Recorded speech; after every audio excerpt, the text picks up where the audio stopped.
Generally speaking, most people resist uncertainty and avoid using things they don't fully understand. Plus, the name calibration just adds to the confusion with regards to perhaps the single most powerful yet least used tool within all of Lightroom. But within just a few short moments, it will all make sense and you can begin enjoying the massive benefits of this incredible tool on your own photographs. So before we jump right into it, I just want to show you a real quick example that I think really drives home or really illustrates the power of the calibration section. So here is an image from my recent trip to Bali, and I picked this photograph for a very specific reason. So I'm going to come over here to the HSL color section. I'm in the saturation section here, and I'm going to take the blue channel and I'm going to go ahead and desaturate. And the reason I picked this photograph is because it really has no blue in it, and it'll make sense in just a few moments as to why I decided to identify, in order to find a photograph that has no blue in it. So I'm going to come over here to the blue saturation channel, and I'm just going to bring this back and forth. And as you can see, there really is no blue in this photograph. There might be a little bit of blue down here in the water area, but very, very little. So for all intents and purposes, this photograph is completely void of the color blue, which is by design. So now I'm going to come down to the calibration section. So I'm going to open this up. We're going to hit calibration. I'm going to take this blue primary channel. I'm going to come over here to saturation, and I'm going to rock this back and forth. So negative 100, positive 100. I'm just going to swing this back and forth and just look at what is happening to pretty much all of the areas of the photograph. Absolutely incredible. All of these areas at the top here, the green is just becoming so much more vibrant, much more lush. The colors are becoming much richer. And those areas that have highlights in the green in the background of the waterfall all seem to be getting a little bit brighter. It's like the luminosity is increasing as well. This is almost like dodging and burning with color a little bit when you rock this back and forth, which is just absolutely incredible. And what is so odd is the fact that we're bringing the blue primary, the saturation channel, back and forth, and it is having an impact on all of these areas that clearly have no blue in it. We just went to the HSL section and swung the blue saturation channel back and forth with no impact at all. But now in the calibration section, there is a massive impact. And that is pretty interesting what's happening there. I've got another quick example here. First, let's come up here to the HSL color section. Let's do the same thing again. Blue saturation channel, back and forth. This one, however, has a little bit of blue in the upper right-hand corner. But pretty much everything down here, there really is no blue in it at all. I'm going to keep swinging this back and forth so you can see that. So for, once again, all intents and purposes, there really is no blue in this photograph either. So we're going to go back down to the calibration section, go to that blue primary channel, the saturation slider, and we're going to go back and forth again on this one. Down to the calibration section, blue primary, saturation, back and forth. And look at all of that area that all of this area right through here. It just absolutely comes alive, and it's super, super incredible. And once again, all of those areas of highlights are really starting to pop. The colors are becoming richer. And what's so interesting is all of this area right through here really has no blue in it. So what exactly is happening here with this wizardry? So it's super, super powerful, and it's something that I've used the calibration section for a number of years now, but it wasn't until maybe 2 years ago that I really dug into it to try and figure out exactly what is happening underneath the hood. And once I figured it out and became comfortable with exactly what was happening, not only does it make me appreciate the tool more, I use it more often, and I use it in a much better fashion than I did before. And that's really the purpose of this short tutorial, is to just help you to better understand exactly what is happening with the calibration section, because I guarantee you at the end of this video, you will appreciate the tool more, you will use the tool more often, and you will use it in a much better fashion than you did before if you ever did try and play around with it.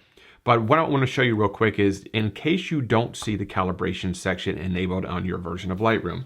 So for instance, the version I'm using is the latest, well, I should say the latest version at the moment of this tutorial release, which is 12.3. So if you do not see calibration up here, you can right click anywhere on here, right click, and you can hit Customize Develop Panel, and you can actually move these any way you want, and you can deselect them. So there's a good chance you might have calibration deselected. So just make sure you have that selected, and if you want, you can move it wherever you want as well. and just hit save. That might be why you don't see calibration there. And while I'm actually talking about this, if you are not familiar with with a feature that is called solo mode, this might blow your mind here. This is a super time saver. So I'm going to right click anywhere on here and you'll see something that says solo mode. So I'm going to deselect solo mode. So if you've ever been in Lightroom and you're going about your business and you're editing all this stuff and you're got all this stuff open, you're kind of scrolling around looking for everything, it can become a little bit daunting when you have so many things open. And then to close them, you just got to go back to every single one of these things and close them all up to get back to this nice, tidy little menu, collapsed menu. But when you enable solo mode, completely changes that. I'm going to come over here, right click, solo mode. Now let's open what detail is open. Let's say we want to open color grading. Color grading is open, detail closes. And ultimately, you can only have one of these open at a single time, which is super, super handy. And it's something that every time I mention this in a video, I get so many comments of people who's like, oh my God, I didn't even know that that was even a feature. What a time saver. Thank you so much. I wanted to make sure that I mentioned that in this video. So if you don't use solo mode, definitely check that out. I think you'll really enjoy it. So what's happening with the calibration section? Now I got a real quick example here, just your basic RGB color swatch, red, green, blue, RGB. Basically all pixels are made up of RGB. You have red pixels, green pixels, blue pixels. Every pixel has a little bit of red, a little bit of green, a little bit of blue. That's very important to understand for this video. And I'll say it again, every single pixel has a little bit of red in it, has a little bit of green in it, and a little bit of blue in it, RGB. So if we come over here to the HSL section, I'm in the saturation section, and we're going to target the color red. I'm going to come over here to the red channel, desaturate it, swing this back and forth. And as you can expect, only the color red is being impacted. Let's do the same thing with green. I'm going to come over here to the green color channel, swing this back and forth. Once again, only the color green is being impacted. Come down here to blue, back and forth, back and forth. And that's exactly what we would expect. So when you're in the HSL section, especially in the saturation section, that is only going to be targeting that specific color. Now, if we come over here to the calibration section, let's go through that same exercise. I'm going to come over here to the red primary channel, and let's swing the saturation slider back and forth. Now, we have a whole different treatment happening here. All three of these colors are being impacted. The red color is being impacted, green's being impacted, blue's being impacted. Let's come down here to the green primary channel and go to the saturation slider and do the same thing again. Left and right, left and right. And once again, all three colors are being impacted. We'll come down here to the blue primary saturation channel, and you guessed it, all three colors are being impacted once again. So two seemingly similar tools, the specific colors saturation channel, but in the HSL section versus the calibration section, the result is absolutely miles apart, totally different. Now, this next part is very, very important, and it's what really kind of drove home this point to me, or that aha moment, if you will, is if you think of the HSL section, if you think about this section up here as a local adjustment, because you are only targeting the red color channel or the blue color channel or the green color channel. That is like a local adjustment. So if you think of the HSL section as a local adjustment and the calibration section as a global adjustment, that's really going to kind of help you to understand what's really happening here. Because when you change the saturation slider in the HSL section, you are impacting only the color red. But when you come down to the calibration section, to that red primary slider, you are actually changing every single pixel in your photograph. Because remember, every single pixel has red in it, has green in it, and has blue in it. So when you go to the calibration section and you move that red primary slider, the saturation slider, left and right, you're changing the red pixel or the color red in every single pixel. So that's why when you think of the calibration section is a global adjustment, because you're impacting the color red in every single pixel. And if you think of the HSL section as a local adjustment, because you are only targeting the color red. And I'll kind of keep echoing that throughout the remainder of this tutorial, but at the end of it, it will all make sense. So real world examples here. Let me just reset that. Let's go to this image right here. One of my favorite photographs from my trip to the Nusa Penida coast in Indonesia. I'm going to come over here to the calibration section. In the blue primary channel, I honestly think that the saturation channel in the blue primary is kind of like the secret sauce with all this. It's definitely the one that I use first. It's the one that I use the most heavy-handed, and I absolutely love the results that you get from it. So I'm going to come over here to the saturation section, and let's kind of crank this up. And I'll swing it back and forth like I do with all sliders so you can really see the impact. And I think something maybe up there to that level looks pretty good. Let's go to the green primary, kind of swing this back and forth to about maybe right there. And in just a few moments too, I'm going to go over the hue sliders in the calibration section because that opens up a whole nother world of possibilities, which is super exciting as well. And then maybe the red saturation channel. Whoops, I missed it. Let's kind of swing this back and forth. I'm going to be pretty gentle with that one to maybe somewhere right here. I think it's starting to look pretty good. Now, I don't really like what's happening up here. I think this area is getting a little bit too blue. And in that scenario, what I like to do is come up here to the HSL section to the blue saturation channel and only target the color blue. And maybe we'll just bring that down just a touch to about right there. And I think that's looking pretty good. Let's do a little before and after comparison here. Let's look maybe right through here, not quite that much. Maybe to something about here, I think looks pretty good. And let's toggle this on and off. So this is the after, and this is before the adjustment. Before, after, before and after, before and after. And that makes a world of difference. And when you look at the two images compared to one another, total transformation. You could probably even bring up the, let me close this down here. Maybe even bring up that red a little bit more. Maybe bring up the green channel a little bit more as well. But if we just toggle this on and off, this is before and after, before and after. And the colors, not only do they are more saturated, obviously, they just have a richer quality to it. The colors seem like they have a little bit more depth to them a little bit. And it's because we are impacting RGB in every single pixel. We adjusted the red color, the green color, and the blue color in every single pixel in this photograph. Not just the red channel, not just the green channel, not just the blue channel, but every pixel in the overall photograph. And that is really the big difference. Another example right here, one of my favorite photographs from Acadia National Park. This is Jordan Pond, and what's so interesting about this photograph, when I first captured it, I did not like it. I've been to this location many times, and this is the lowest I've ever seen this lake level, the lake level, water level. And so many rocks were exposed, and it just made for such a chaotic photograph. And I spent almost an hour trying to, get really low to the ground and just move all over the place, trying to get as much separation as I possibly could between all of these stones. Obviously, there was no way to do it, but this is about the best as I could get. But over time, I've really grown to love this photograph. So let's go ahead and do the same thing. I'm going to come over here to the blue saturation channel, and let's bring this up. And as I rock it back and forth, total difference. You can really see all that luminosity come through over here in the area of highlights. It really starts to pop. I'm going to bring that up a fair amount, maybe even more than that.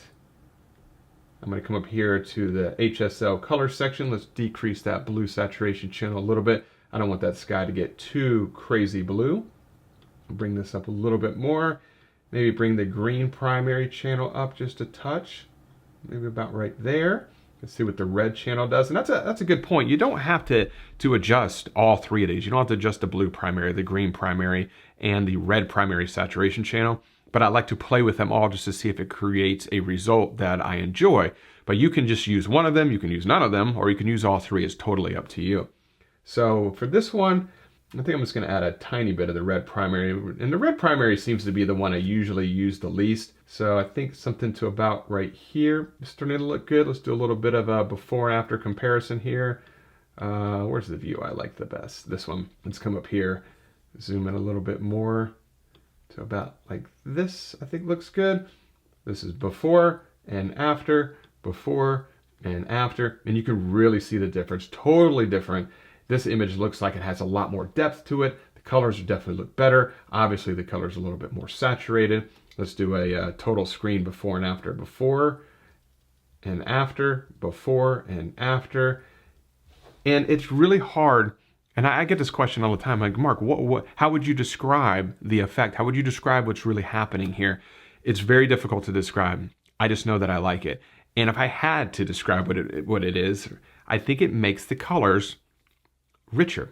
Seem to have a little bit more depth to the colors. It's very, very difficult to explain. And I think that everyone will perceive the results in a little bit different manner. You might not like the results at all, but I bet you that you will like some aspect of this, and you would probably describe it in a slightly different manner than I would, and somebody else might describe the results in a different manner than we would. So it's a very difficult thing to describe. My hope in this tutorial is that by just explaining exactly what's happening underneath the hood, that you'll feel more comfortable to play with this on your own photographs and then be able to come to your conclusion or your own opinion as to what the look actually is. But it is super, super powerful. And once again, before and after, before and after. So let's go back to the RGB swatch grid real quick. And I want to go over the hue section now, because the hue section, like I mentioned a few moments ago, opens up a whole nother world of creative possibilities for you. So if we remember, every single pixel in your photograph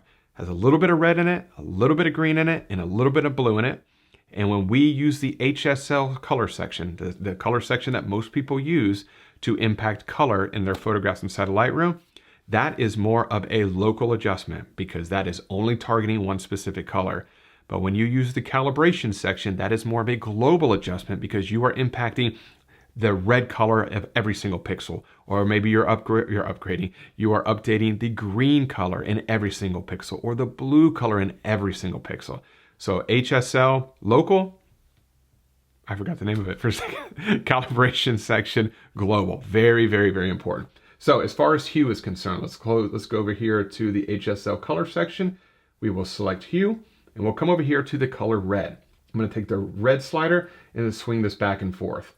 And as you can see, only the color red is being impacted. If we want to make that red a little bit more orange, we'll go that way. If we want to make the red a little bit more pink or magenta, we'll go to the left. Let's do the same thing with green. If we want the green to be more of a deeper green or more of like a pastel-y green, we'll go to the right. If we want the green to have more yellow in it, we'll go to the left. Let's do the same thing with blue. If we want the blue to be more purple, we'll go to the right. If we want the blue to be more aqua, we will go to the left. But the most important thing here is that blue is only impacting blue, green is only impacting green, and as you can expect, red is only impacting the color red.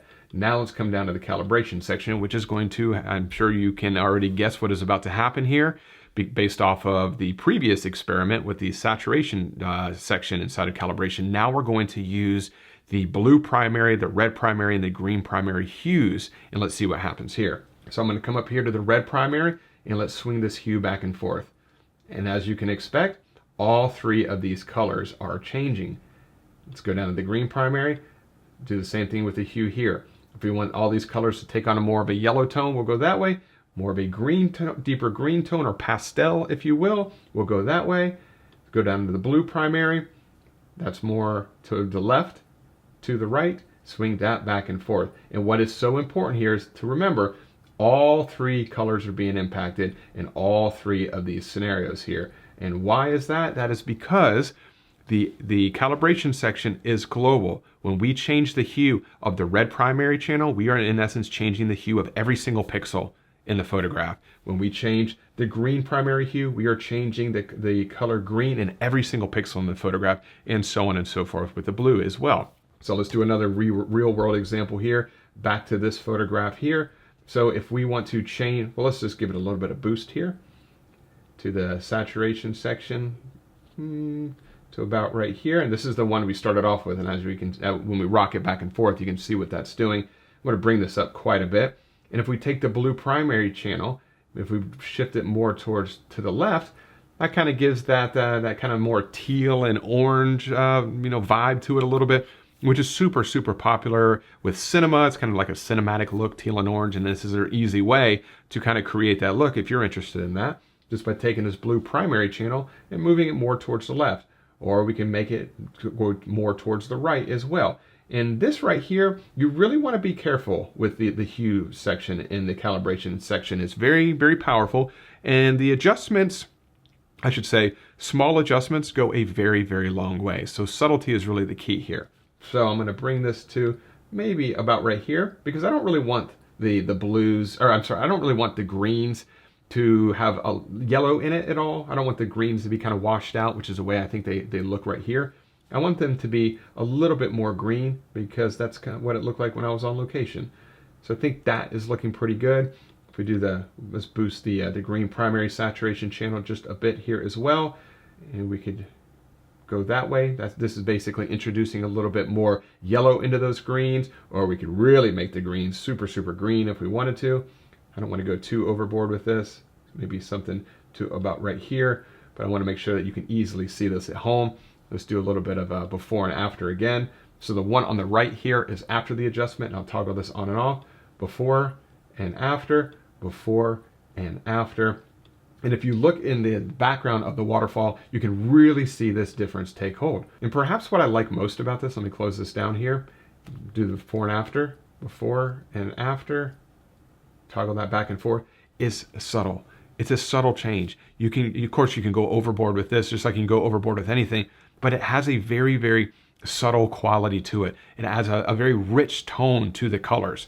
Maybe you could even bring that blue primary channel up just a little bit more. And if you wanted to play around with the red primary hue, slide this over to the left. Look at what's happening to this area up here as I move this back and forth. And like I said earlier, I don't use the red primary channel too much. I usually will maybe boost the saturation just a little bit, but for the most part, I hang around the green primary and the blue primary. And I always will update the saturation channel on both of those, and sometimes I'll update the hue. But I always like to play around with them a little bit, just to kind of swing them back and forth, just to see if it creates a look that I really enjoy. And I think that looks good. Let's do one more example here. This is from my recent trip to Menorca, Spain. Let's go over here to the calibration section here, and let's boost the saturation of the blue channel quite a bit. And if we take that blue primary hue, we kind of go all the way to the left, it's going to kind of go for that more teal and orange type of a look, or we could kind of go this way. I'm thinking maybe just something to about right here, I think looks pretty good. Let's go to the green primary section, kind of bring this, rock this back and forth. You can see what that's doing. Maybe to about right here. I don't want to go to the left I don't want these greens to be more yellow. And if you pay attention to this area here where all the green grass is, when I swing this back and forth, you can see what's really happening. I don't really want to make any drastic changes there. Maybe just make those greens a little bit more green. At some point about right there, I think looks good. And anything with the red channel, maybe a little bit with the reds. And that's a real good point. Whenever you have an explosive sunrise, an explosive sunset, this is usually the scenarios where I think the red primary channel does work well. So I would play around with it in those kind of scenarios, like this photograph here. There is a nice sunset happening. So I think that the red primary channel does work pretty well here. So we'll kind of bring this up a little bit more than the other photographs. I'm going to bring this, I should say the other examples, bring this one down just a touch. Let's go over here to the before and after. And a total transformation. And if we can just toggle this on and off, you can really see what that is doing there as I toggle this on and off, back and forth, before and after, before and after. Definitely have overdone it just a little bit, but I want to make sure that you can easily see the difference here. And I'll toggle the entire photograph or total image on and off here. I should say total edit. That's before and after, before and after. One more time, before and after. I might have got that red primary saturation up a little bit too much. I just want to make sure that you can easily see this at home. Back and forth, back and forth. So total transformation. And all we're doing, we're just using that one section, the calibration section. We're not updating the shadows or the highlights or the white point or the black point or anything in the HSL section. We're doing all of this in the calibration section. And that's what I was saying to kick off this tutorial. It is one of the most confusing tools inside of Lightroom. And I think a lot of it is because of the naming convention calibration. I think Lightroom should really change the name because calibration is super confusing. Nobody knows what it really means. Why is it there? So people avoid it. You know when things are confusing to me or I don't understand how something works, I avoid it. I don't use it anymore. So that's why I was saying I think it's one of the most powerful tools inside of Lightroom, but it's also one of the most underutilized as well. So just to recap, if you think of the HSL section as a targeted local adjustment that only targets that one specific color. So up here in the HSL section, when we go to the saturation, and if we take the greens, swing it back and forth, look at what's happening to the grass in the foreground. We are only impacting the color green. But when we come down to the calibration section, to the green saturation, we swing this back and forth, we are impacting the entire photograph. And that's because in the calibration section, we are changing the color green in every single pixel in the photograph. So I really hope that at the end of this tutorial, which is right now, that that is a little bit more clear, that the calibration section changes every single pixel, impacts every pixel across your photograph, and in the HSL color section, that is going to only impact that one specific color. And that's really the I guess the nuts and bolts. It's what's happening underneath the hood. That's what the magic is, or the secret sauce. So if you think about the HSL section as a targeted local adjustment and the calibration section as a global adjustment that is going to impact everything in your photograph, that will make a lot of sense to you. If you have any questions, pretty easy to get in touch with. You can send me an email through my website or reach out to me on Instagram or Facebook or Twitter or on a YouTube video, and I'll do my best to get back in touch with you. But I really do hope that you were able to pick up at least one helpful piece of information that you can apply to your post-processing, to your photo editing moving forward. And I hope you feel more comfortable with the calibration section. So the next time you are editing a photograph, you go down to that calibration section, start swinging those sliders around a little bit, and you won't be so puzzled and kind of scratching your head wondering what the heck is even happening here. Now it will all make sense. So I really do appreciate you downloading this course. And like I said, I hope it is helpful. If you know anybody else that might benefit from something like this, definitely refer them my way. I would greatly appreciate it. And I hope you all enjoy the rest of your day. And I really appreciate you spending a little bit of time with me as well. So thanks again and take care. Bye.